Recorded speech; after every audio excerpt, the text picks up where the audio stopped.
Assalamualaikum warahmatullahi wabarakatuh. Selamat pagi teman-temanku kelas 3. Bagaimana kabarnya hari ini? Semoga kita semuanya selalu dalam keadaan sehat walafiat.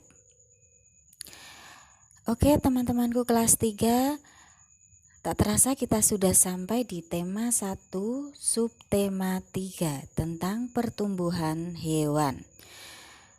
Sebelum itu, apakah teman-temanku kelas 3 sudah menyiapkan buku paket tema 1? Sudah dibaca apa belum?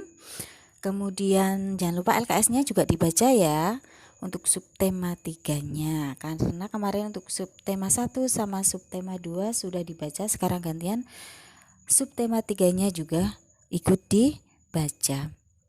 Silakan dibuka teman-teman buku paket tematiknya halaman 98. Subtema 3 pertumbuhan hewan. Bisa kita amati bersama teman-teman di halaman 98 itu ada sebuah gambar. Ya, gambar tersebut merupakan sebuah padang rumput yang luas di mana ada beberapa hewan yang sedang merumput atau sedang makan rumput. Di situ ada hewan apa saja? Ya, ada hewan burung. Di kejauhan bisa kita lihat ada rusa yang berlari, kemudian ada kerbau, ada sapi, ada kuda, domba, kelinci, ayam. Nah, di sini kita akan belajar tentang pertumbuhan ayam. Nah, teman-teman, pernahkah kamu melihat ayam bertelur? Telur ayam menetas, kemudian keluarlah anak ayam. Anak ayam tumbuh menjadi ayam dewasa. Ayam betina dewasa menghasilkan telur kembali dan seterusnya. Ayam dan hewan lain juga mengalami pertumbuhan dan perkembangan. Mari kita pelajari pertumbuhan hewan dan faktor yang mempengaruhi. Di sini kita akan belajar tentang pertumbuhan ayam. Pertumbuhan ayam bisa teman-teman amati di halaman 99. Ayam merupakan salah satu makhluk hidup. Tubuh ayam berbulu dan memiliki 2 kaki. Ayam memiliki paruh dan bernafas dengan paru-paru. Ayam berkembang biak dengan cara bertelur. Nah, masih ingatkah teman-teman, hewan yang berkembang biak dengan cara bertelur disebut? Ya, hewan yang berkembang biak dengan cara bertelur disebut ovipar. Salah satu contohnya yaitu ayam. Ayam mengalami perubahan bentuk mulai dari telur sampai menjadi ayam dewasa. Setiap hari ayam diberi makan dan minum sehingga ukuran tubuh ayam bertambah besar. Nah, karena semakin hari tubuh ayam bertambah besar, maka ayam mengalami pertumbuhan. Berdasarkan bacaan di atas, dapatkah kamu menemukan contoh hewan lain yang memiliki ciri-ciri yang sama seperti ayam? Kira-kira hewan apa teman-teman yang memiliki ciri sama seperti ayam? Yang bernafas dengan paru-paru, berkembang biak dengan cara bertelur, tubuhnya berbulu dan memiliki 2 kaki. Ya, contohnya hewan yang memiliki ciri-ciri sama dengan ayam yaitu ada bebek, angsa, burung. Nah, hewan-hewan tersebut termasuk hewan unggas ya. Jadi hewan unggas itu ada ayam, bebek, angsa, burung. Nah, sekarang jelaskan bagaimana perubahan yang terjadi pada ayam sesuai dengan gambar. Nah, telur ayam menetas, kemudian keluarlah anak ayam. Anak ayam tumbuh, kemudian menjadi ayam dewasa. Ayam betina dewasa menghasilkan telur kembali dan begitu seterusnya. Itulah proses perkembangbiakan ayam dengan cara bertelur. Nah, hewan yang berkembang biak dengan cara bertelur disebut ovipar. Nah, faktor apa saja yang mempengaruhi pertumbuhan ayam? Nah, faktor-faktor yang mempengaruhi pertumbuhan ayam diantaranya makannya, minumnya, kemudian suhu udara. Karena ayam tidak tahan dengan suhu udara yang dingin, ditambah lagi dengan kandang ayam harus dalam keadaan bersih. Kandang ayam yang dalam keadaan bersih juga menunjang perkembangbiakan atau pertumbuhan ayam.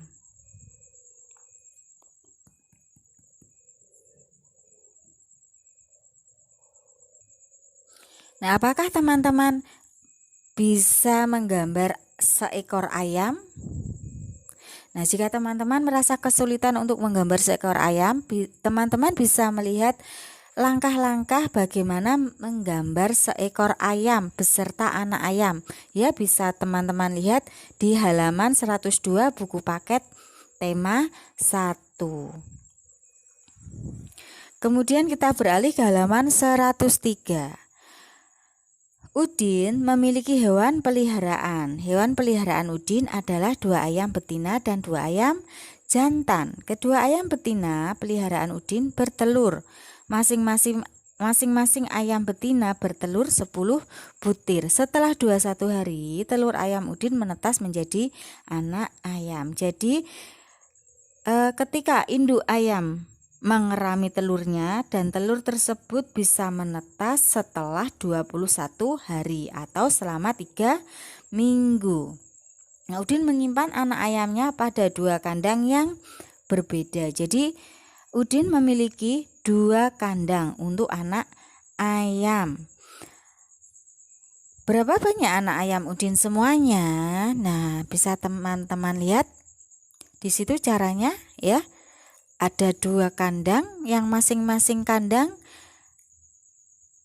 memiliki 10 anak ayam. Nah, jadi 10 ditambah 10 sama dengan 20. Itu jika penjumlahan. Nah, bagaimana kalau dalam bentuk perkalian? Kalau dalam bentuk perkalian, 10 tambah 10 sama dengan 20. Jika dirubah dalam bentuk perkalian menjadi 2 kali 10. Jadinya 20. Mengapa 2 kali 10 bukan 10 kali 2? Ya, karena kandangnya ada 2 dan masing-masing kandang berisi 10 anak ayam.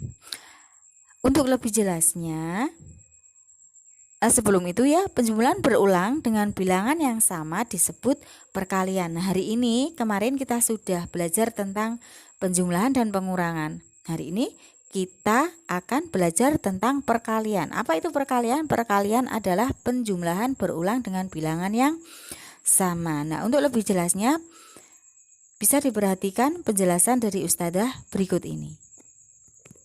Nah, teman-teman, misalnya ada soal seperti ini. Jika Udin memiliki 3 buah kandang yang berisi masing-masing 12 ekor ayam, berapakah jumlahnya? Nah, karena tadi ada 3 kandang ya, yang masing-masing berisi 12 ekor ayam. Ini bentuk penjumlahan berulangnya. Ada 3 kandang yang berisi 12 ayam. Jadi angka 12-nya kita tulis sebanyak 3 kali karena ada 3 kandang. 12 tambah 12 tambah 12. Jika kita jumlahkan hasilnya 36. Bagaimana kalau kita menulisnya ke dalam perkalian langsung? Kalau kita buat ke dalam bentuk perkalian, maka penulisannya seperti ini. 3 kali 12. 3-nya dari mana? 3-nya dari 3 kandang tadi atau dari sini. 1, 2, 3. Kita tulis 3 kali 12 karena angka 12-nya sebanyak 1, 2, 3. Kita tulis di sini. 3 kali 12 sama dengan 36. Bagaimana caranya Ustadzah? Kok hasilnya bisa 36? Mari kita hitung bersama-sama. Kita uraikan dulu angka 12. Angka 12 ini terdiri dari angka 1 dan 2. Angka 1 menempati nilai puluhan dan angka 2 menempati nilai satuan. Mari kita uraikan. Angka 12. Angka 1 memiliki nilai tempat puluhan dan memiliki nilai 10. Dan angka 2 memiliki tempat satuan dan memiliki nilai 2. Ya, jadi 12 sama dengan 10 ditambah 2. Kemudian dari masing-masing angka ini kita kalikan 3. 3 dikali 10 sama dengan 30. 3 dikali 2 sama dengan 6. 30 ditambah 6 hasilnya 36. Jumlahnya tetap sama bukan? 36, ini juga 36, ini juga 36. Bagaimana? Mudah bukan? Nah, itu cara yang pertama. Kalau cara yang kedua, kita bisa menghitungnya dengan cara perkalian bersusun. Kita perhatikan bersama ya, bagaimana cara mengerjakan perkalian bersusun.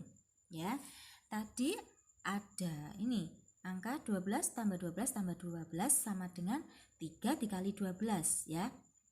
Berarti cara membuat perkalian bersusunnya 12 bisa ditaruh paling atas, kemudian dikali 3 ya. 3 bisa ditaruh di bawah. Ingat, satuan harus lurus dengan satuan, kemudian dikali 3. Ingat ininya, kalau kemarin kita memakai penjumlahan bersusun tandanya plus, kalau pengurangan tandanya min, kalau perkalian tandanya kali seperti ini. Kita kalikan dulu dari belakang. 2 dikali 3 sama dengan 6. 1 dikali 3 sama dengan 3. Hasilnya tetap sama bukan? 36.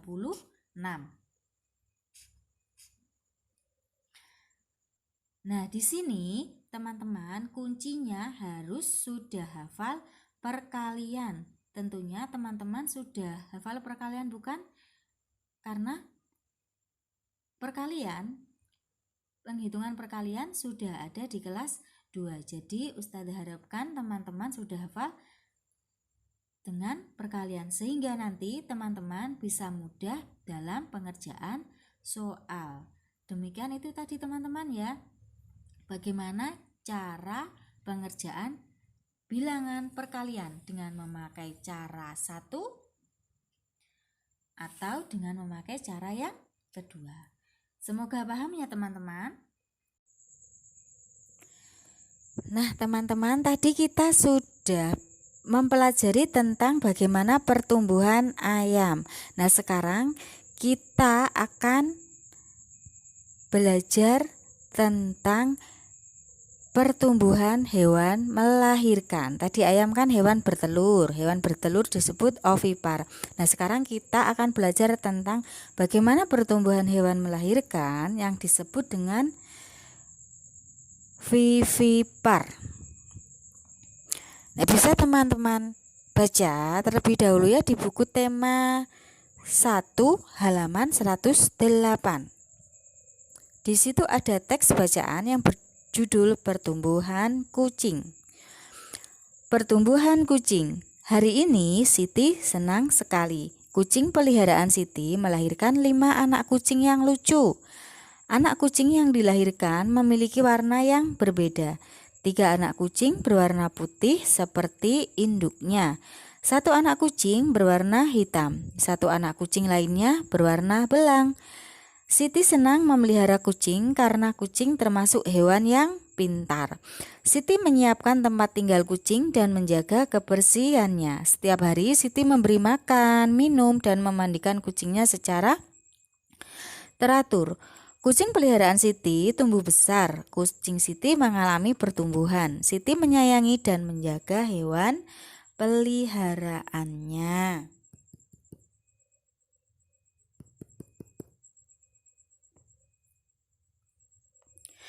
Kucing merupakan hewan yang berkembang biak dengan cara melahirkan. Kulit kucing ditumbuhi rambut. Kucing bernafas dengan paru-paru. Nah, Kalian bisakah menyebutkan hewan yang memiliki kesamaan ciri-ciri dengan kucing? Antara lain, kucing memiliki ciri-ciri berkembang biak dengan cara melahirkan. Kulit kucing ditumbuhi rambut. Kemudian kucing bernafas dengan paru-paru. Nah, contoh hewan melahirkan yang lainnya selain kucing adalah kuda, sapi, kambing, apalagi ya? Kerbau. Kemudian ternyata ikan juga ada yang melahirkan, yaitu ikan lumba-lumba, ikan paus, ikan hiu. Nah, hewan yang berkembang biak dengan melahirkan disebut vivipar. Diingat-ingat ya, kalau hewan yang berkembang biak dengan bertelur disebut ovipar.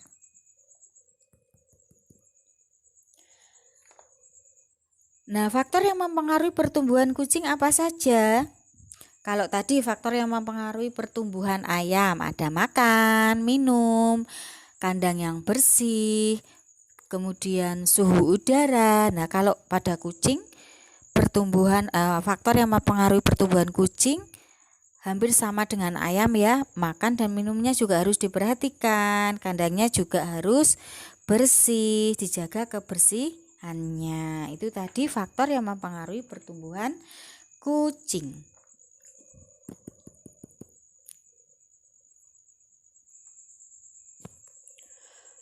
Kuda memiliki ciri-ciri yang sama dengan kucing. Kuda termasuk hewan yang berkembang biak dengan cara melahirkan juga. Kulit kuda juga ditumbuhi rambut. Anak kuda mengalami pertumbuhan sehingga menjadi kuda dewasa. Kuda memiliki badan dan tenaga yang sangat kuat. Kemampuan kuda dalam berlari pun sangat baik. Nah, teman-teman bisa berlari? Nah, semuanya juga bisa berlari. Ketika kita olahraga, kita biasanya pemanasannya didahului dengan berlari. Nah, teman-teman, mungkin ada teman-teman yang bisa berlari cepat dan ada juga yang bisa berlari lambat.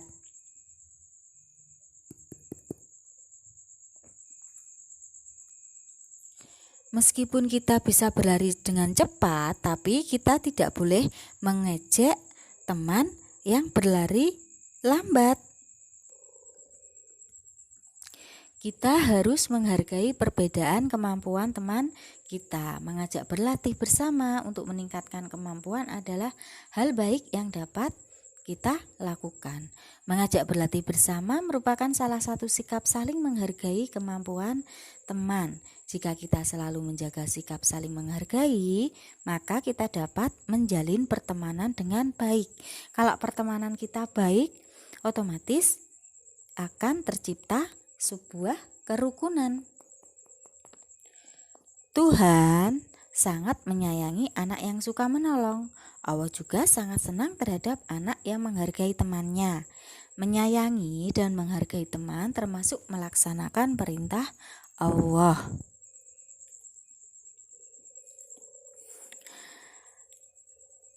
Menghargai perbedaan teman salah satu atau termasuk sikap tenggang rasa. Apa itu tenggang rasa? Tenggang rasa adalah sikap mau memahami perasaan orang lain. Nah, sikap tenggang rasa termasuk dalam perilaku sila kedua Pancasila. Dengan sikap tenggang rasa yang dimiliki oleh setiap orang, maka akan tercipta kedamaian di dalam hidup. Begitu juga kalau kita menyayangi dan menghargai teman, juga termasuk pengamalan sila-sila Pancasila, yaitu sila yang kedua, sama dengan tenggang rasa itu tadi.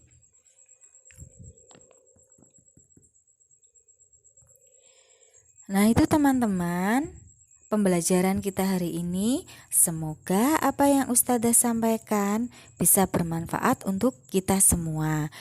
Ustazah juga mohon maaf apabila terjadi kesalahan dalam penjelasan materi yang sudah Ustazah sampaikan. Terima kasih untuk hari ini.